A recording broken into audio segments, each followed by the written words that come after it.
Roblox has once been dominated by the top games such as Steal a Brainrot or 99 Nights. Haha, look at this B-Storm beat Steal a Brainrot. Anyhow, I don't think we've expected anything like this. Escape Tsunami for Brainrots. Yes, you heard me. Escape Tsunami for Brainrots. This is currently the top game on Roblox. Now you would think for a #1 game that it would have some great animations, maybe beautiful scenery, but truth be told, it is way worse than I ever imagined. But let me first show you how this game exactly works. So we've got these massive tsunamis that just keep on running over and over. And your goal is to go ahead and make it to these brainrots and try to steal them. So just like that. Oh, I got myself a Popeye Kiwi. And I gotta try to outrun the tsunami before I get squashed. And oh, there we go. I got myself a new brainrot. And by the way, you're supposed to use these little holes in here to try to dodge the different tsunamis so that you don't take any damage. For example, I'm just gonna run here and oh, tsunami came right over. So as you could likely tell, there's really not so much in this game. You just run out here, grab some brainrots, and run back, and then put them in your base. And they can go ahead and give you some money. I go ahead and collect the money, and then I can go here, speed upgrades, and buy myself some more speed. And I guess with more speed, I can go ahead and maybe make it further in and try to get myself some better brainrots. But that's it. That is the entire gameplay loop of this game. A top 1 game on the platform, by the way. So here's what's actually happening, or at least what I think is happening. So yeah, when I first saw this game, I saw it was really just a bunch of bots running it. But when I went down through the players, the amount of bots seemed like a normal amount, you know, it wasn't excessively much. But let me also just say how low effort this game is. Like, I swear these tsunamis are just a moving PNG, there's no animations to them. Oh, and also take a look at these brainrots, they're not moving. Like, I know in other games they move, but even in Steal a Brainrot they move, and this one they're just still. Oh wait, no way, is that an in-game store? No, why'd they have to do this?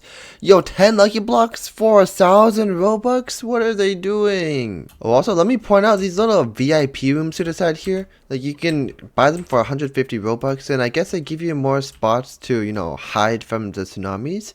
But come on, man, paywalling everything, are you kidding me? You know, I bet you this game was owned by Dubig, or at least a part of it. And if you go under their official page into their actual group, and let's just scroll down and see the owners and creators, you know, it's gotta be one of these, right? Creator, I assume this is the guy that made the game. Let's see. Original of the Steal a Meta creator. Oh, this guy also made Steal a character. And yeah, probably made Escape Tsunami as well. Let's just take a look at the owner category. What do we find here? Ooh, Blade Executive, Complex, and Johnny. Wait, I could just go to the actual website and see for myself. So let's just go ahead and click on Dubig Studios. And oh, look at that. Escape Tsunami For Brainrots with almost 1 billion visits already. What? The game just came out. Okay, but I've been playing this game for a little bit longer now. And 1, I might know why people play this game. And 2, yo, they have a rebirth option I never even noticed. Bro, what? Nah, I'm a rebirth right now, actually. Ooh, I got 1 rebirth. Yo, I'm hella slow, though. As I was saying, I think I might know why people are actually playing this game. But overall, I think it's just the core gameplay loop that it has. The process of getting a bunch of money from your brainrots has already been popularized by Steal a Brainrot and by other games. For example, Tycoon games in the past from like, what, 2015 or whatever, they also have like dropper that drops things around, and then you step on a little pad and then you get a whole bunch of money, and you can use that money to go ahead and upgrade. Well, in this case it'd be to upgrade your brainrots, like, ooh, okay, I'm leveling them up. But in other cases it'd just be to upgrade your droppers. And I guess once you have enough money, you can then go ahead, head over to the speed upgrades here. And, I don't know, I'm just gonna go ahead and buy some speed real quick. There we go, now I'm feeling fast. Yo, I can't even make my way to the end. What? This game's kind of hard, actually. But I guess the goal is to go ahead and get yourself, I don't know, brainrot secrets, brainrot, I don't even know what they're called nowadays. I don't even play Steal a Brainrot. All I know is that you're just trying to get yourself as many copies of the best brainrot. And yo, I guess you're trying to fill out the index with all of these brainrots. Now, I don't know how they added this many brainrots to the game. Yo, okay, I guess the highest level is divine here.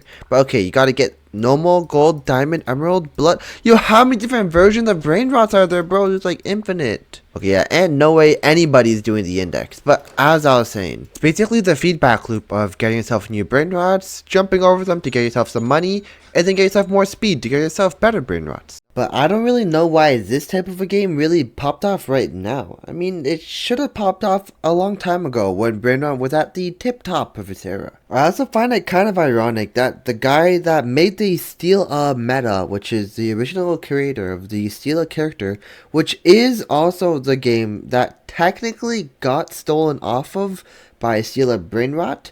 That same guy then decided to come back and then spite the Steal Brainrot guy by going ahead and creating I guess it's like stealing a Brainrot, but not from another player. It's from the Tsunami or whatever. I don't even know, man. Yo, seriously, if you actually play this game, why do you play? But do you want to know the worst part? Is that your Brainrots collect cash offline. Nah, I'm just kidding. It's that it's basically a ripoff of Don't Get Crushed by a Speeding Wall, which is a very, very old Roblox game. That's, what, like 10 years old by now? It's by Bobby Say Hi. So go ahead and say hi to Bobby and let's try it. Oh, Lee, this game is old, and I don't even know that people actually play this game. But when you're in here, let's see, you gotta go ahead and click the button, and then I assume that, oh, where did that guy, what? There's a lot of people trying to follow. Wait, yo, the wall's coming. No, I can't reach it in time. Oh no. But yeah, that's pretty much it. It's just the same concept over and over, but now in this brand new Brainrot style. But I think this game is basically made to be as big of a cash hungry, money hungry, like I don't even know, cash grabbing monster as possible. Just take a look at these vibrant colors. It makes it look like it's a mobile game. But I guess that is pretty much the state of Roblox right now, with all the top games being these retention grabbing games that aren't actually, you know, they don't actually have any effort in them. It's just a bunch of slop. But I think I have it now. The very way that this game tries to keep people inside of it is to actually go ahead and make people have the fear of missing out. So when there's these super rare brain rots and stuff, it doesn't seem like it's actually that rare because, you know, there's so many around. But let me just head back and show you guys what I mean. Look up there. It says Celestial event appears in 13 minutes and the radioactive event is in 40 minutes. Do you know what that means? It's basically telling you to stay on the game for this long